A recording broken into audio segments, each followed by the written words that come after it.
और अभी की बड़ी खबर आपको बता दें, दिल्ली से खबर आ रही है। आम आदमी पार्टी के विधायक अमानतुल्लाह खान के घर पर ईडी की रेड। वक्फ बोर्ड मनी लॉन्ड्रिंग मामले में ईडी का यह छापा पड़ा है। अमानतुल्लाह के घर पर करीब 5 घंटे से प्रवर्तन निदेशालय की यह कार्रवाई जारी है। ईडी के 6 से 7 अधिकारी अभी घर में हैं, जो कि लगातार वहां पर सर्च ऑपरेशन में जुटे हुए हैं। तो अभी की बड़ी खबर बता दें, आम आदमी पार्टी के नेता अमानतुल्लाह की मुसीबतें बढ़ती हुई नजर आ रही हैं, क्योंकि ईडी के अधिकारी वहां पर पिछले कई घंटों से मौजूद हैं, जो सर्च ऑपरेशन में लगातार जुटे हुए हैं। वक्फ बोर्ड मनी लॉन्ड्रिंग मामले से जुड़ा हुआ यह केस, ईडी ने जो कार्रवाई की है इस मामले में अब सर्च ऑपरेशन जारी है। आज सुबह ही ईडी की टीम वहां पर पहुंची थी। हालांकि बहुत नोकझोंक हुई अमानतुल्लाह खान के साथ उनकी, उसके बाद उन्हें घर में घुसने का मौका मिल पाया था। ईडी की टीम जब वहां पहुंची थी, क्या कुछ कहा गया था, सुनवाते हैं आपको। डिप्टी डायरेक्टर आए हैं। कौन है?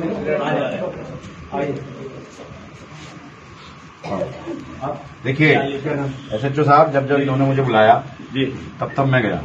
मेरी मदर इन लॉ को कैंसर है, सीरियस पेशेंट है। अभी 4 दिन पहले उनका ऑपरेशन हुआ है।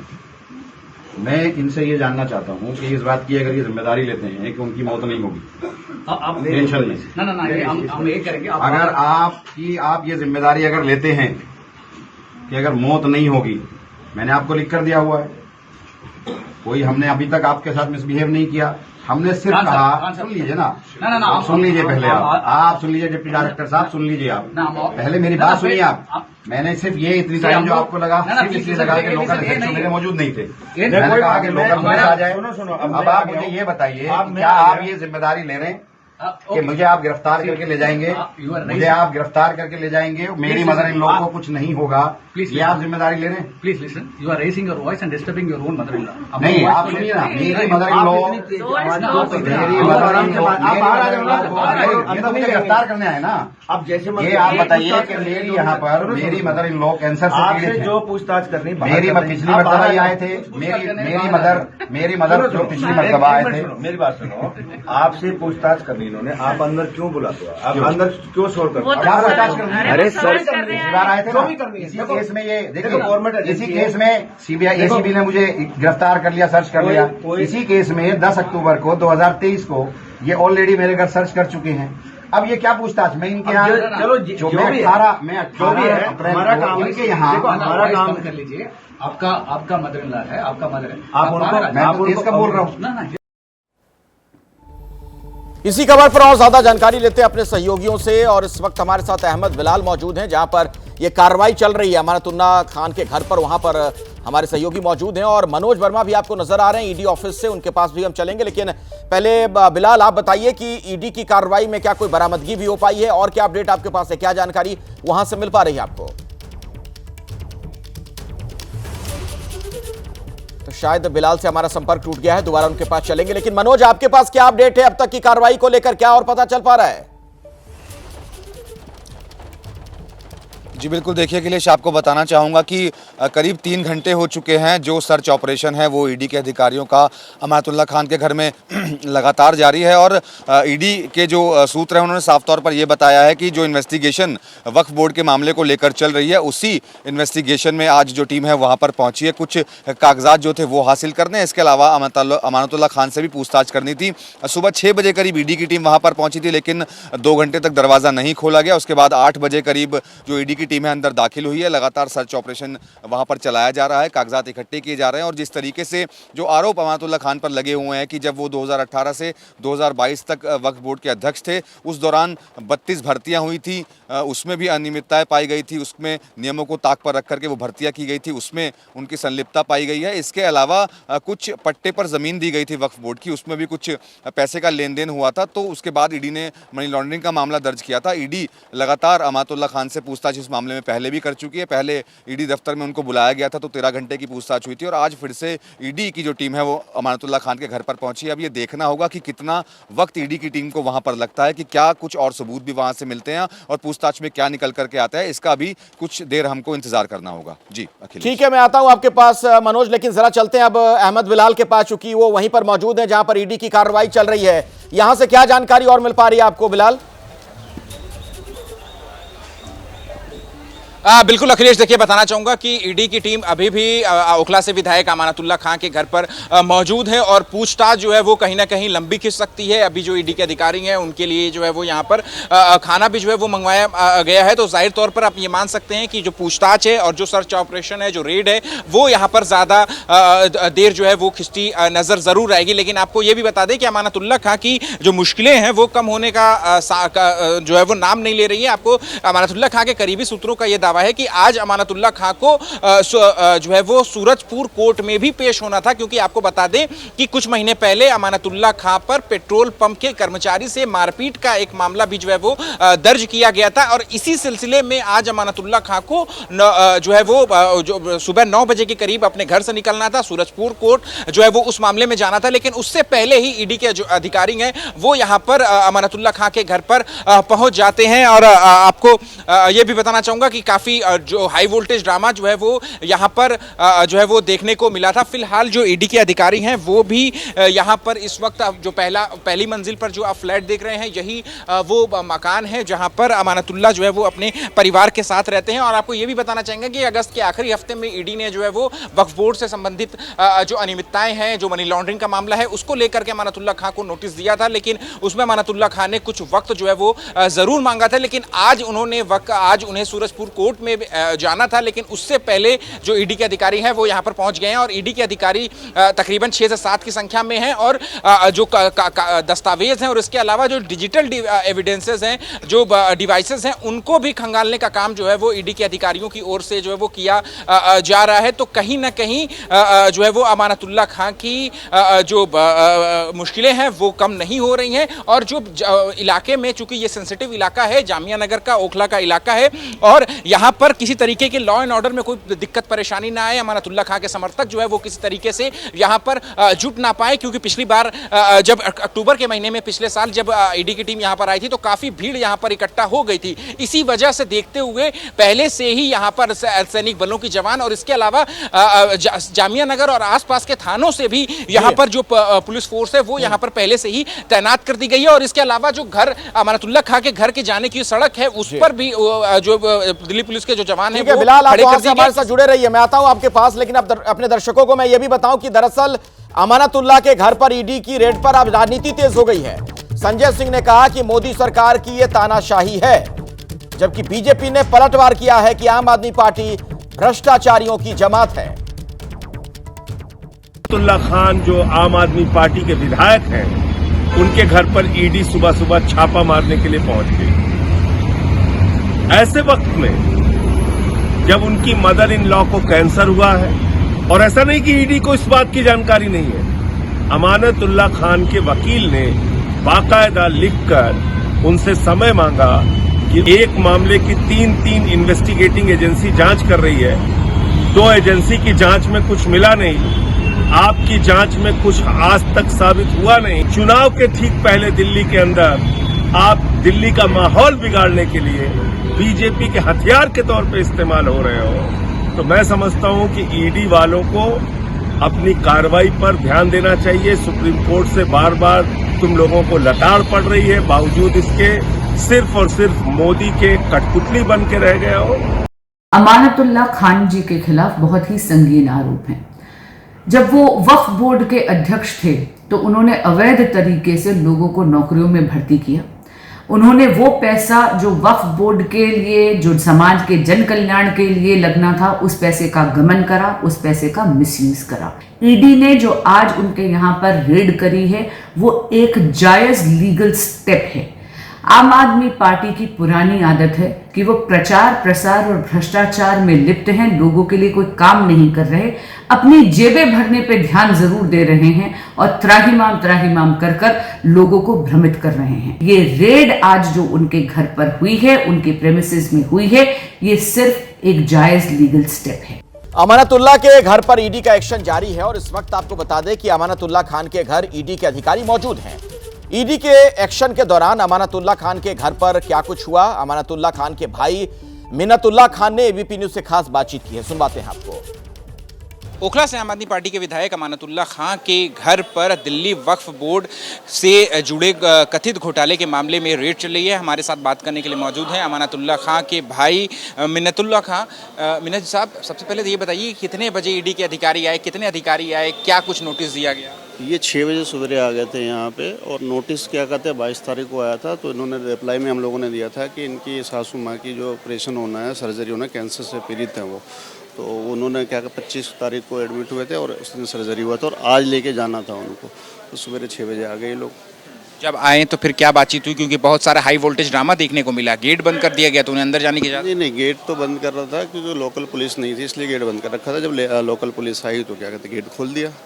उसमें जो वीडियो है उसमें साफ तौर पे देखा जा सकता है कि जामिया नगर के थाने से जो पुलिस आई थी, काफ़ी मिन्नत की गई, उसके बाद भी जो है वो बहसबाजी जो है वो देखने को मिल रही थी अमानतुल्लाह खां और ईडी के अधिकारी। नहीं, उनमें SHO साहब को बुलाया गया था। जब तक SHO साहब नहीं आए थे कि भाई आप लोकल थाने के SHO तो मौजूद हो इस इलाके में, जब वो आए तो फ़ौरन खोल दिया गया था। उसमें तो कुछ 2 घंटे तक जो ईडी के अधिकारी हैं वो बाहर सीढ़ी पर इंतजार करते हैं। वो इसलिए करते रहे कि लोकल पुलिस से जो थाने के SHO वो नहीं आए थे। जब वो आते के साथ में 2 मिनट में, आप देख लीजिए 2 मिनट में खुल गए थे वो। जब ये आए तो क्या इनके साथ कोई लोकल पुलिस का या दिल्ली पुलिस का कोई जवान नहीं था? नहीं, लोकल पुलिस से एक कांस्टेबल साहब थे, लेकिन SHO नहीं थे, इसलिए उन्होंने दरवाज़ा नहीं खोला। लेकिन जो बीजेपी है वो लगातार आरोप लगा रही है कि जब कार्रवाई है, पुलिस जांच एजेंसियों की कार्रवाई है, तो फिर वो कार्रवाई में अवरोध क्यों डाला जाए? कार्रवाई में अवरोध कहाँ डाला? आप लोग देख लो, बिल्कुल शांति के साथ में बैठे हुए, कोई दिख रहा, कोई हल्ला गुल्ला कोई कर रहे हो। और एक ही मामले में ACB भी कर रही है, CBI भी कर रही है और ED भी कर रही है। अब इससे ज़्यादा शांति क्या रहे? घर के लोग खड़े हैं बस यहाँ पे। क्या जांच में सहयोग कर रहे हैं? बिल्कुल सहयोग दे रहे, जो पूछताछ कर रहे हैं। जो भी कुछ पहले भी नहीं मिला था और अभी भी कुछ नहीं मिलने, कुछ है ही नहीं तो मिलेगा कहाँ से? जी। तो आप लोगों की तरफ से जो ये बात कही जा रही थी कि उनकी सासू माँ की तबीयत खराब है, लेकिन कैंसर से पीड़ित है, तबीयत खराब नहीं है, सर्दी बुखार नहीं है, कैंसर से पीड़ित है और सर्जरी हुई है। वीडियो भी आई होगी आप लोग के पास में। उस वीडियो में एक वीडियो ये भी आई, उसमें ये कह रहे हैं ईडी के अधिकारी, अगर आपकी सासू माँ की सर्जरी हुई है तो फिर आप फ्लैट से बाहर आ जाइए, लेकिन पूछताछ में तो सहयोग करिए। ये पूछताछ में क्या कहते हैं, ये अरेस्ट करने के लिए आए थे। ये तो कैसे पता चला? ये खुद ही कह रहे कि अरेस्ट करने के लिए। कौन कहा? ये ईडी के अधिकारी बोल रहे थे। कब कहा? आज ही बोल रहे थे ये, जब आए तब? हाँ, सुबह में। क्या कह रहे थे? कि आज तो जाना पड़ेगा आपको। ये बात भाई मतलब ईडी वाले ही बोल रहे थे, जो उनके स्टाफ से। आप कौन है, नाम तो हम नहीं। ये बात कह रहे थे कि अरेस्ट करेंगे? जी, जब तो ठीक है। तो देखिए, ये बड़ी बात जो है वो अमानतुल्लाह खां के भाई बोल रहे हैं कि ईडी के अधिकारी जब आए, इनका दावा है जैसा कि अमानतुल्लाह खां के भाई का, कि तो ये बात कह रहे थे कि आज अरेस्ट करने के लिए आए हैं। और अभी महाराष्ट्र से बड़ी खबर आ रही है। बीजेपी विधायक नितेश राणे के खिलाफ 2 केस दर्ज हो गए हैं। अहमदनगर के तोफखाना और श्रीरामपुर थाने में यह मुकदमा दर्ज किया गया है। आपको बता दें कि नितेश राणे पर भड़काऊ भाषण के आरोप में FIR दर्ज की गई है। तोफखाना पुलिस आज पूछताछ के लिए उन्हें बुला सकती है। धार्मिक भावनाओं को ठेस पहुंचाने का उन पर आरोप लगा है। नितेश राणे की मुश्किलें बढ़ सकती हैं। तोफखाना पुलिस आज उन्हें पूछताछ के लिए बुला सकती है।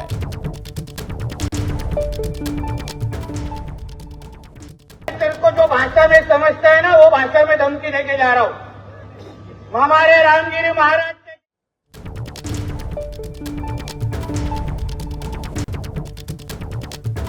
तो बीजेपी विधायक नितेश राणे के खिलाफ 2 केस दर्ज किया गया है। अहमदनगर के तोफखाना और श्रीरामपुर थाने में यह मुकदमा दर्ज हुआ है। नितेश राणे पर भड़काऊ भाषण देने का आरोप है और इसी मामले में FIR दर्ज की गई है। और इस बीच अपडेट यह कि तोफखाना पुलिस उन्हें पूछताछ के लिए बुला सकती है। धार्मिक भावनाओं को ठेस पहुंचाने का आरोप। इसी खबर पर और ज्यादा जानकारी आप तक पहुंचाएंगी मेरी सहयोगी नम्रता दुबे इस वक्त मुंबई से हमारे साथ जुड़ गई हैं। नम्रता, और क्या अपडेट है और क्या जानकारी आपको मिल पा रही है? क्या मुश्किलें बढ़ सकती हैं नितेश राणे की? जी बिल्कुल, नितेश राणे की मुश्किलें बढ़ सकती हैं, क्योंकि जब वो भाषण दे रहे थे तब उन्होंने धमकी देने की बात कही। 302 और 153 के तहत 2 FIR रजिस्टर्ड हुई है अहमदनगर में, श्रीरामपुर में, तोपखाना में। और ऐसे में पुलिस की तरफ से उनको नोटिस भी गया है, उनको सामने आकर बयान दर्ज कराने के लिए कहा गया है। इस वीडियो को एविडेंस के तौर पर बनाया गया है। और ऐसे में जो हमारे पास जानकारी आ रही है कि तमाम मुस्लिम संगठनों की तरफ से भी नितेश राणे के खिलाफ आगे और शिकायत दर्ज करवाई जा सकती है। इस विवादित भाषण के बाद राजनीति भी महाराष्ट्र में बहुत ज्यादा तेज हो गई है। वारिस पठान की तरफ से कहा गया कि चुनाव को देखते हुए लगातार बीजेपी के नेता इस तरह के बयान दे रहे हैं। दूसरी तरफ मुस्लिम संगठन की तरफ से जो है विरोध की बात की गई है और फिलहाल नितेश राणे की मुश्किल जो है वो बढ़ती साफ दिखाई दे रही है। इसके बावजूद नितेश राणे की तरफ से इस पर फिलहाल कोई सफाई नहीं आई है और ऐसे में आज उनका एक और कार्यक्रम जो है वो अहमदनगर में है, तो वहां पर पुलिस की सुरक्षा बढ़ाई गई है। नितेश राणे को नोटिस दिया गया है कि इस कार्यक्रम को आप ना करें, इस कार्यक्रम से पहले अपना बयान दर्ज करवाएं क्योंकि 2 FIR आप पर रजिस्टर हो गई है, लेकिन अब तक उनकी तरफ से कोई जवाब नहीं आया है। तो कुल मिलाकर इसको लेकर राजनीति भी तेज है और नितेश राणे ने जो बयान दिया है उसमें धमकी भरे शब्दों का इस्तेमाल किया है। एक विशेष समुदाय के लिए विवादित बयान देने के बाद 2 जो FIR रजिस्टर्ड हुई है उसको लेकर विपक्ष जो है वो बीजेपी को घेर रहा है कि लगातार इनकी नेता की तरफ से बयान दिया जाता है तब कोई कार्रवाई नहीं होती, लेकिन विपक्ष की नेता की तरफ से कोई जवाब आए तो उसको लेकर तुरंत कार्रवाई की जाती है। तो पक्षपात का आरोप जो है वो महाराष्ट्र के लॉ एंड ऑर्डर डिपार्टमेंट पर लग रहा है। तो दूसरी तरफ नितेश राणे की मुश्किल जरूर बढ़ी है, लेकिन उनके कार्यक्रम नहीं रुक रहे हैं। उनके कार्यक्रम का जो शेड्यूल आया है हिंदू सकल समाज की तरफ से जो कल कार्यक्रम हुआ था जहां पे उन्होंने विवादित बयान दिया था, उसके बाद आज फिर हिंदू सकल समाज की तरफ से कुछ और कार्यक्रम है जहां पर नितेश राणे शामिल होंगे और वहां उनको पुलिस की तरफ से कहा गया कि इस तरह के कार्यक्रम में आप शामिल ना हो, अपने बयान आकर दर्ज करवाए, लेकिन अब तक उनकी तरफ से कोई रिप्लाई जो है वो नहीं दिया गया है। लेकिन फिलहाल इस पूरे मामले में अखिलेश बता दूं कि 2 FIR नितेश राणे के खिलाफ दर्ज हो चुका है और ऐसे में अगर मामला बढ़ता है तो गिरफ्तारी तक भी बात चल जाती है। जी ठीक है नमता, फिलहाल धन्यवाद आपका इस पूरी जानकारी के लिए। और अब अगली खबर तेलंगाना से, जहां बारिश से हाल बेहाल है। तेलंगाना के खम्मम की कुछ तस्वीरें आपको दिखाते हैं। वहां के हालात किस तरीके के हैं, जिंदगी कैसे संकट में है, आप खुद समझ सकते हैं। ये खम्मम की तस्वीर आपके सामने है, आप देख पा रहे हैं किस तरीके से वहां पर हर तरफ ये जल प्रवाह नजर आ रहा है। आंध्र प्रदेश और तेलंगाना की बात की जाए तो वहां पर सैलाब का सितम है। कई शहरों में पानी घुस चुका है, रिहायशी इलाकों में पानी है। ये आप देख सकते हैं, जो सड़क के आसपास की वहां पर जरा स्थिति देखिए।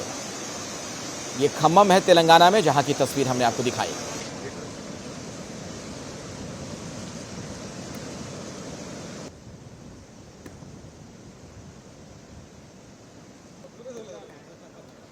और ये तस्वीर जो आप देख पा रहे हैं, इसमें आप देखिए रेलवे ट्रैक किस तरीके से वहां नीचे की मिट्टी ही खिसक गई है।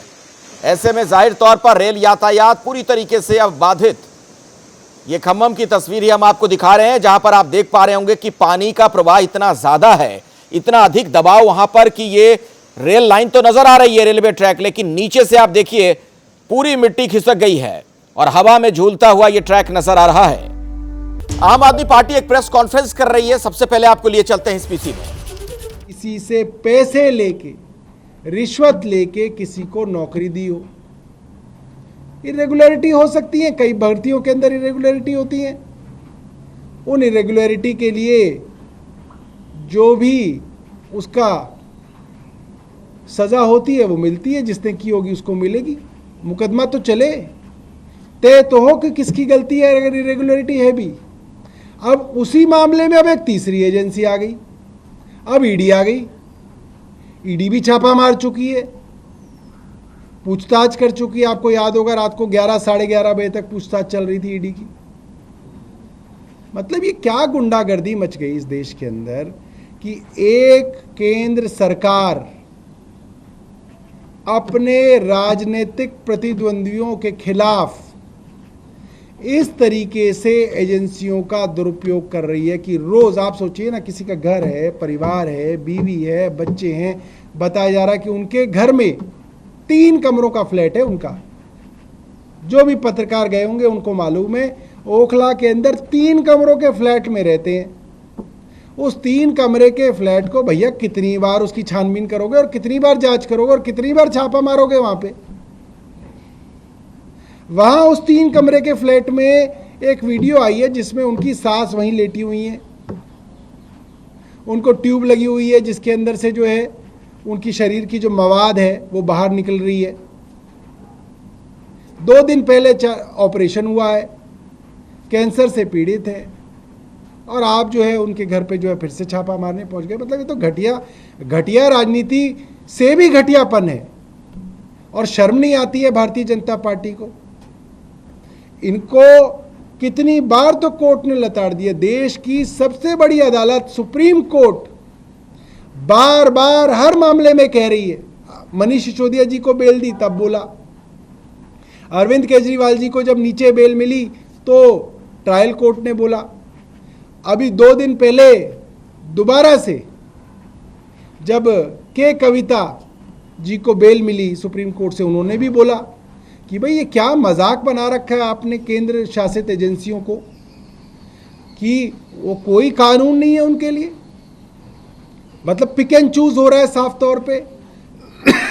आपका आरोप है इन लोगों ने जो है 100 करोड़ रुपए दिए, उसमें से एक को ले लिया, दूसरे को छोड़ दिया, तीसरे को गवाह बना लिया, चौथे को जमानत दे दी, 5वें को अप्रूवर बना लिया। अरे क्या ये क्या हो रहा है? ऐसे इन्वेस्टिगेशन होती है? किसी को आप गवाह बना रहे हैं, किसी को आप अप्रूवर बना रहे हैं, किसी को आप एक्यूज बना रहे हैं, किसी से आप पूछताछ ही नहीं कर रहे हैं, किसी से आप इलेक्टोरल बॉन्ड में 55 करोड़ रुपए ले लिए, उसकी कोई जिम्मेदारी नहीं है, उसकी कोई जवाबदेही नहीं है। भाई तुमने क्यों लिया? तुम्हारा रिश्तेदार लगता था वो आदमी, तुमने उससे 55 करोड़ रुपए ले लिए। कोई भारतीय जनता पार्टी का आदमी इतने सारे लोग प्रेस कॉन्फ्रेंस करते हैं, कोई एक आदमी तो बताया कि भाई हमारा वो फूफा लगता था इसलिए हमने उससे 55 करोड़ रुपए लिए। तुमने उससे 55 करोड़ रुपए क्यों लिए? ये भारतीय जनता पार्टी के पास जवाब नहीं है। और मजाक चल रहा है देश के अंदर। किसी के घर पे चले जाओ, किसी के घर छापा मार दो, किसी के घर आरोप लगा दो। बहुत दुर्भाग्यपूर्ण है। और भारतीय जनता पार्टी की उल्टी गिनती शुरू हो गई है। देश के लोगों ने अब तय कर रखा है कि भारतीय जनता पार्टी को विदा करना है। और दिल्ली के लोग भी देख रहे हैं कि किस तरीके से जो है आम आदमी पार्टी के पीछे ये लोग पड़े हुए हैं और अपनी शक्तियों का दुरुपयोग कर रहे हैं, और दिल्ली के लोग इसका जवाब देंगे। ठीक है। और अभी एक और बड़ी खबर आ रही है। अतीक की पत्नी शाइस्ता परवीन को लेकर पुलिस को शाइस्ता के बारे में कुछ अहम सुराग मिले हैं। कुछ दिन पहले शाइस्ता से मिले अतीक के गुर्गे, ये सूत्र हमें एक बड़ी जानकारी दे रहे हैं। दिल्ली के पास शाइस्ता से मिलने गए थे ये गुर्गे। अतीक के गुर्गे शमशाद से पूछताछ में खुलासा हुआ है। शमशाद को भी कार से शाइस्ता के पास ले जाया गया था। 2 दिन पहले ही गिरफ्तार हुआ है शमशाद। और मोइन खान हमारे साथ प्रयागराज से हमारे सहयोगी जुड़े इसी खबर पर और ज्यादा जानकारी के साथ। मोइन,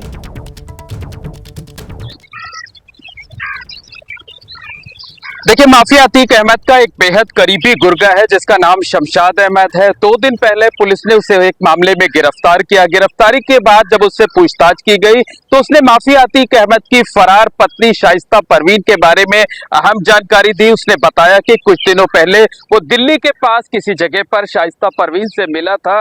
अतीक अहमद के दूसरे गुर्गे उसे ले गए थे, उन्होंने मुलाकात कराई थी। तो शाइस्ता परवीन के बारे में बता दें कि पिछले साल जो प्रयागराज का चर्चित उमेश पाल शूटआउट केस हुआ था, उसमें शाइस्ता परवीन आरोपी है। नामजद FIR दर्ज की गई थी। 50,000 रुपए का इनाम शाइस्ता परवीन पर है। और इस घटना को बीते हुए तकरीबन 17 महीने हो गए हैं और 1.5 साल के बाद भी प्रयागराज पुलिस अभी तक शाइस्ता परवीन को गिरफ्तार नहीं कर पाई है। तो उम्मीद ये जताई जा रही है कि शाइस्ता परवीन को लेकर जो अहम सुराग पुलिस को लगे हैं, उसके बाद प्रयागराज पुलिस अब दिल्ली के आसपास एक बार फिर से तलाश कर सकती है शाइस्ता परवीन को। शाइस्ता परवीन को लेकर नए सिरे से रणनीति बना सकती है। अकेले शाइस्ता परवीन ही नहीं बल्कि उसके साथ साथ अतीक अहमद के परिवार की जो 2 अन्य महिलाएं हैं, अतीक अहमद के छोटे भाई अशरफ की पत्नी जैनब फातिमा और अतीक अहमद की बहन आयशा नूरी, इन दोनों पर भी 25-25 हजार रुपए का इनाम है। तो शमशाद ने इन दोनों के बारे में भी जानकारी दी है और जो जानकारी पुलिस के पास मिली है उसके आधार पर पुलिस इस नतीजे पर पहुंची है कि तीनों महिलाएं अलग अलग नहीं है बल्कि एक साथ हैं, एक दूसरे के संपर्क में है, लगातार फरार चल रही है। एक बात और बताइए कि अतीक का ये जो पूरा सिंडिकेट चल रहा था उसमें शाइस्ता की क्या भूमिका पाई जा रही है? किन मामलों में पुलिस को उसकी तलाश है? देखिए, सबसे बड़ी तलाश तो अतीक अहमद की फरार पत्नी शाइस्ता परवीन को इस बात पर है कि प्रयागराज में जो पिछले साल चर्चित Umesh Pal shoot out case हुआ था, जिसमें अधिवक्ता उमेश पाल की हत्या की गई थी, इसके साथ साथ पुलिस के 2 कांस्टेबल की हत्या की गई थी, उसमें साजिश रचने में नामजद रिपोर्ट शाइस्ता परवीन के खिलाफ दर्ज की गई थी। इसके साथ साथ आर्म्स एक्ट के तहत मुकदमा दर्ज है, तो कई मुकदमे शाइस्ता परवीन के खिलाफ दर्ज है। 50,000 रुपए का इनाम है और प्रयागराज पुलिस पिछले 1.5 सालों से शाइस्ता परवीन की साथ ही साथ परिवार की जो 2 अन्य महिलाएं हैं, जैनब फातिमा और आयशा नूरी, इन तीनों की शिद्दत से तलाश कर रही है। कई राज्यों में छापेमारी की जा चुकी है, लेकिन अभी तक इन तीनों महिलाओं का पता नहीं चला है। तो जो पुलिस के सूत्र हैं, उनका दावा है कि शमशाद से जो जानकारी मिली है, उसके बाद से नई सिरे से रणनीति बनाई जाएगी और उम्मीद ये जताई जा रही है कि जल्द ही ये तीनों महिलाएं भी जो माफिया अतीक अहमद के परिवार की हैं, वो पुलिस के शिकंजे में होंगी। ठीक है, बहुत बहुत शुक्रिया मोइन इस पूरी जानकारी के लिए। तो अपने दर्शकों को बता दें, अभी की ये बड़ी खबर है कि इस मामले में अब शाइस्ता की तलाश की जा रही है और लास्ट लोकेशन उसकी दिल्ली मिली है। अगली बड़ी खबर, लखनऊ में शिक्षक अभ्यर्थियों का बड़ा प्रदर्शन हुआ है। डिप्टी सीएम केशव प्रसाद मौर्य के घर का घेराव किया गया। तो लखनऊ से अभी की बड़ी खबर आपको बता दें, शिक्षक अभ्यर्थियों का बड़ा प्रदर्शन। उप मुख्यमंत्री हैं केशव प्रसाद मौर्य, उनके घर का घेराव किया गया है। तो ये तमाम अभ्यर्थी वहां पर पहुंचे, उन्होंने बड़ा प्रदर्शन वहां पर किया है। उत्तर प्रदेश के उप मुख्यमंत्री केशव प्रसाद मौर्य के घर पर ये पहुंच गए, उनके घर का घेराव किया गया। तो उत्तर प्रदेश की राजधानी लखनऊ से अभी की बड़ी खबर, ये शिक्षक अभ्यर्थी हैं जिन्होंने प्रदर्शन किया है। उप मुख्यमंत्री के घर के बाहर मौजूद उनके घर का घेराव किया गया, वहां नारेबाजी की गई। 69,000 शिक्षक भर्ती मामला को लेकर यह बड़ा प्रदर्शन है। केशव प्रसाद मौर्य के घर के बाहर भारी पुलिस फोर्स की तैनाती नजर आ रही है। बड़ी संख्या में अभ्यर्थी वहां पर पहुंचे हैं और देखिए तस्वीरें आनी भी शुरू हो गई हैं। किस तरीके से वहां पर नारेबाजी की जा रही है, हाथों में उनके आप देख सकते हैं तख्तियां हैं। 69,000 शिक्षक भर्ती मामले को लेकर यह बड़ा प्रदर्शन, केशव प्रसाद मौर्य जो कि सूबे के उप मुख्यमंत्री हैं, उनके घर का घेराव किया गया। और आप देख पा रहे हैं इन तस्वीरों में सैकड़ों की संख्या में अभ्यर्थी वहां पर पहुंचे, शिक्षक अभ्यर्थी, और लगातार नारेबाजी की जा रही है। ये कालिदास मार्ग की तस्वीर आपके सामने। क्योंकि हम लोग पहले आते हैं। का आदेश का पालन करो, पालन करो, पालन करो। न्याय दो, न्याय दो, योगी जी न्याय करो, न्याय करो, न्याय करो।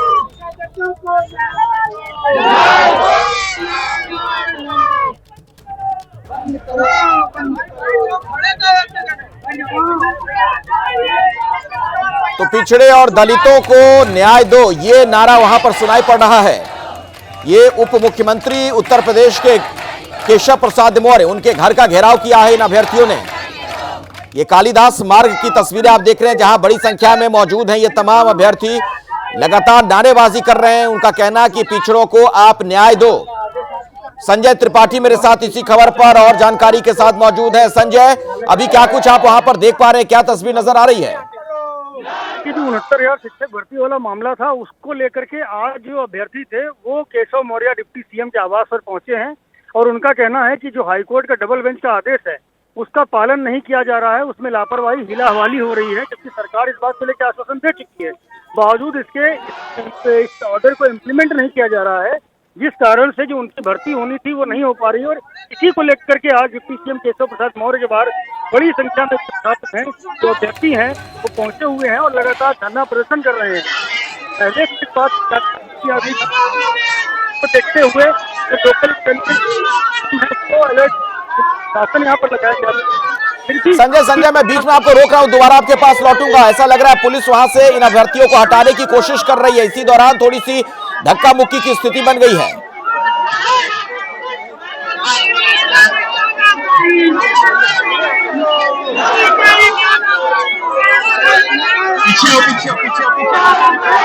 तो ये जो प्रदर्शनकारी है वहीं जमीन पर लेट गए हैं, पुलिस उन्हें हटाने का प्रयास कर रही है।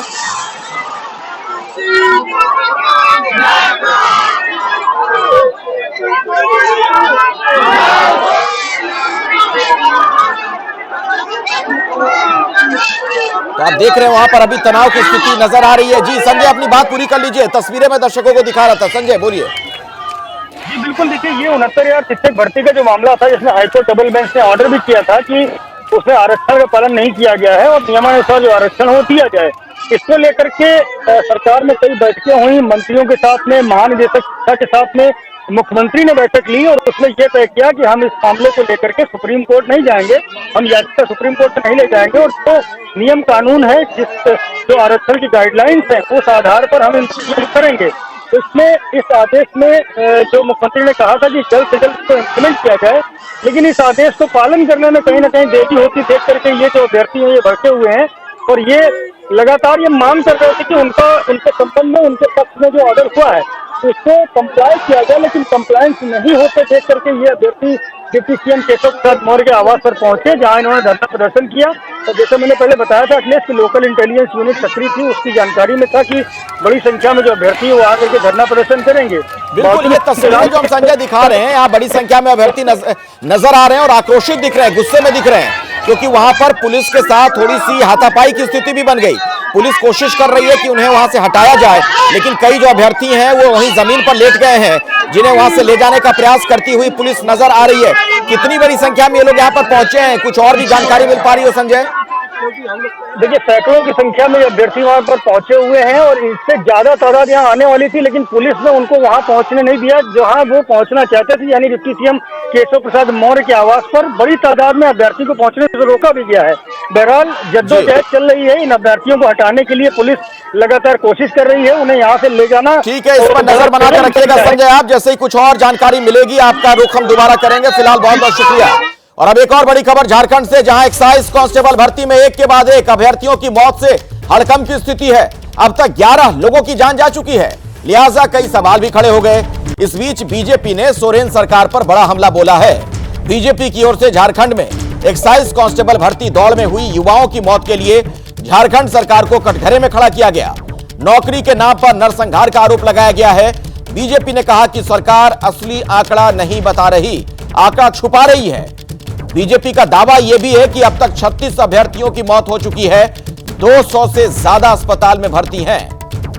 तो झारखंड सरकार पर आंकड़ा छुपाने का यह गंभीर आरोप लगाया गया है।